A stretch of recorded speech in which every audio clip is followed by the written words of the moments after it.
Ayat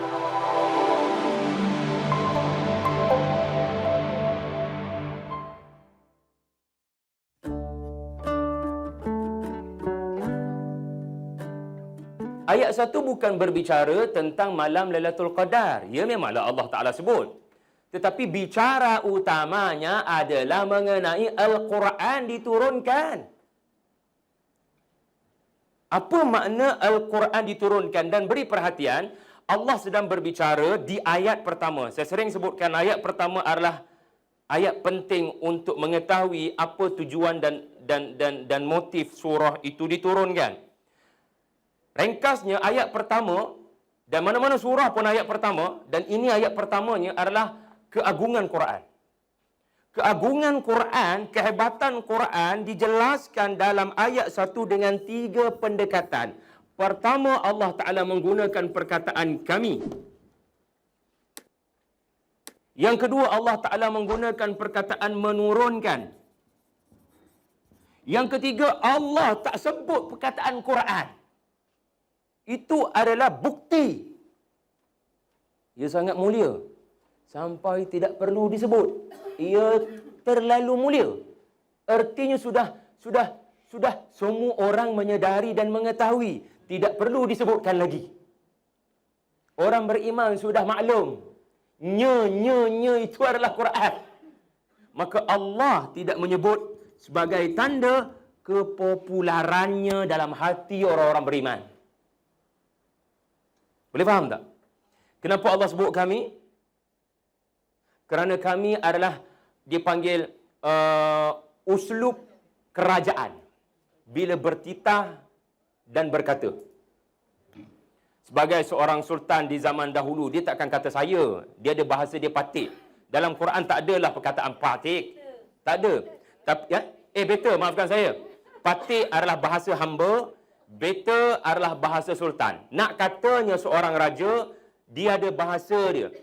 Dalam bahasa Arab, seseorang penguasa, seseorang yang mewakili kerajaan besar, dia tak akan kata saya, dia akan kata kami. Orang Arab memang well known benda ni.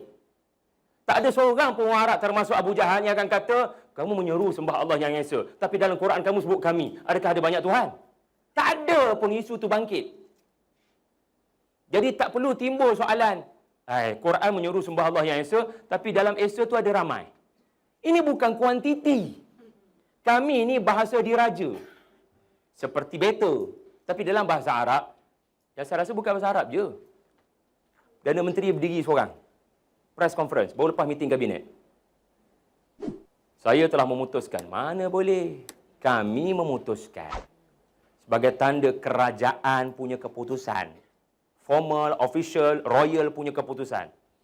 Menurunkan, maknanya dari atas ke bawah, pihak atasan. Menurunkan sesuatu yang mesti bersifat autoriti. Dia mesti dipatuhi. Gitulah. Ya? Bahkan anda pun tahu, orang duduk kat atas gunung, atau duduk atas bangunan 50 tingkat, dengan orang yang duduk di bawah. Siapa yang boleh dipercayai bila mengumumkan tsunami dalam perjalanan? Yang duduk di kapal terbang kah? Atau yang duduk di tepi-tepi jalan? Tsunami. Tak dia nak percaya, dia mau nampak ke mana? Kat depan anda pokok, kat depan anda bukit, kat depan anda bangunan. Dengan yang duduk kat atas tu. Yang duduk di atas lebih dipercayai. Siapa namanya? Satellite. Siapa namanya? Ya, berita cuaca. Ya, orang-orang yang diberikan autoriti untuk mengumumkan. Gitu ya. Baik. Jadi, ayat 1 bukan bicara pasal Lailatul Qadar lagi. Bicara pasal keagungan Quran. Dalam Quran kita ada 29 surah. Yang mula daripada Alif Lam Mim, Ta Sin Mim, Nun, Qaf, Kaf Ha Ya Ain Sad. Betul kan? Ada 29. Semua surah-surah tu inilah kesimpulan dia. Nak katanya Quran ini bukan buku sebarangan.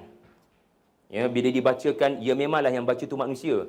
Tapi ayat tu maknanya daripada Allah. Lafaznya daripada Allah.